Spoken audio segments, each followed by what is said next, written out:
Okay, so this is an example of what I expect from you. Just two quick things. It's really hard to hold, it can be hard to hold a phone with one hand and write with the other, like to film what you're writing. I'm gonna try to do that, but you can also just kind of prop up your phone or your computer or whatever you're using to record to show you doing the work. And then when you're done with the problem, then you can just flip the camera back around or whatever, take a picture of it, show me the work that you wrote on your paper. Okay, so I'm gonna start by solving one problem, and this is generally what I'm expecting to see and hear from you.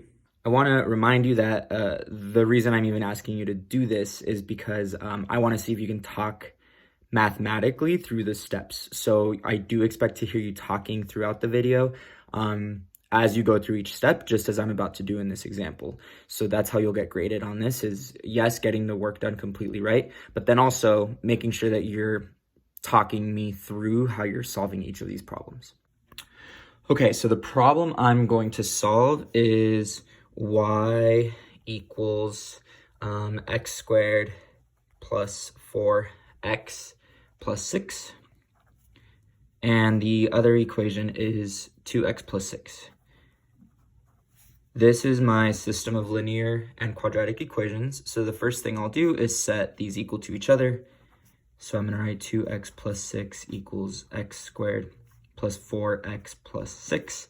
Then I'm going to get all the terms to the right side. So I'll subtract 2x on both sides. That gives me 6 equals x squared plus 2x plus 6. Then I'm going to subtract 6 on both sides. And I'm left with 0 equals x squared plus 2x. I'm not going to use the diamond because I don't have a trinomial, but I can factor an x out of each of these. So if I factor an x out of these two, I have an x on the outside, and on the inside, what I have left is x plus 2.